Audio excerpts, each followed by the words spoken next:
Here are my cards. And here is my outfit.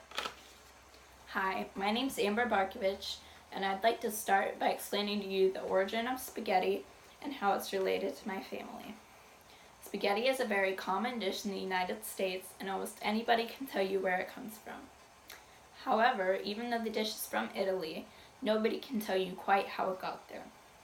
According to Tony Avey, it is speculated that Marco Polo brought the dish from China to Italy. However, that is incorrect, and it was more likely to be brought by the nomadic Arabs to Italy. According to Avey, later on, Spanish immigrants brought the dish to the United States, and it was popularized by Thomas Jefferson's love of macaroni. In my family, spaghetti making starts with my dad. According to him, he was about 13 years old when he first started making spaghetti.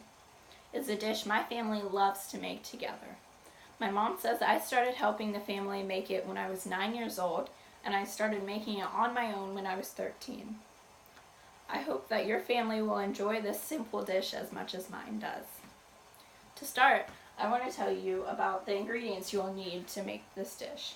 It's a very simple to make dish, and it takes very few ingredients, and it does not take a lot of time to make. The ingredients it takes are spaghetti noodles, a pound or two of ground beef, pasta sauce, olive oil to help cook the meat, Parmesan cheese, which is optional, garlic salt as the only seasoning. The materials it takes are utensils, a large pot, a strainer, and an optional pan if you decide to cook your meat not in the large pot.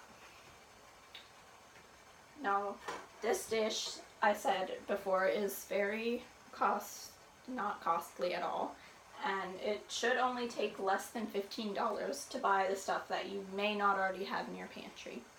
It can feed up to 6 to 8 people, maybe more, depending on how much of the box of pasta you use. Now to start cooking it. To start cooking, you want to fill your pot about a little more than halfway with water.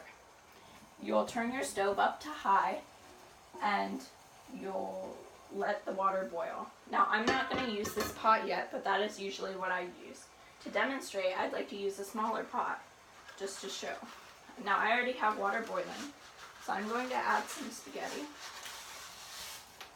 and break it in half just to make sure it'll fit in the pot.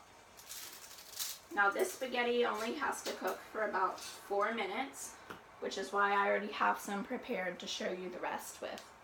But it cooks about 4 minutes, and you'll want to make sure it's all underwater, and maybe put some garlic salt in for seasoning.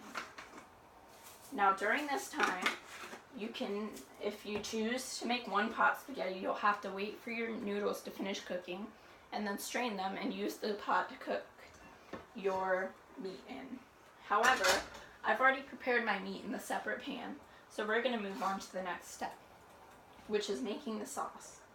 To make the sauce, I make sure my burner is on a lower heat than it was for the noodles, which I turned mine on about 2 out of 10 for my stove. And I pour the sauce in to the pot, which I'm going to use the whole thing since I made quite a bit of pasta.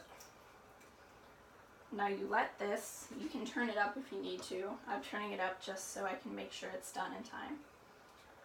And I'm going to take and go ahead and add the meat to it. Now, the meat will, if it got cold while you cooked it and finished cooking the noodles, that's fine, it'll warm back up. But once you put it all in, you can add garlic salt to taste, which I will do.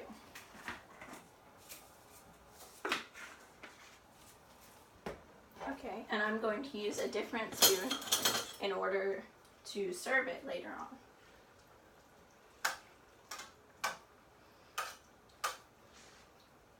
So, with this method, okay, so now we're going to serve. So there are 2 methods that I think you could personally use to serve. The first I'm going to show you is a fancier method you could use when you have guests over maybe.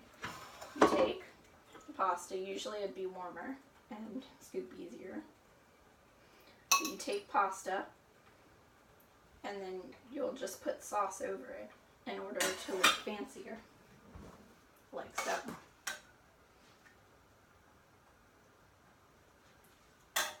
See, more restaurant style pasta than usual. Now if you're like my family, you'll just take and you'll just pour the strainer of pasta into the bowl and mix it together, which is more of just a family style. See? Ooh, it gets a little everywhere too. It's okay if it's not perfect. But you'll mix it together, like so.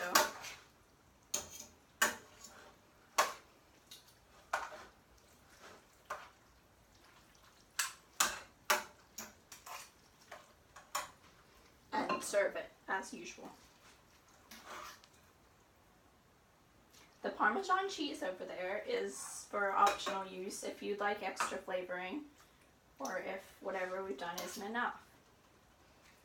So see, this is what the more traditional style that my family makes looks like.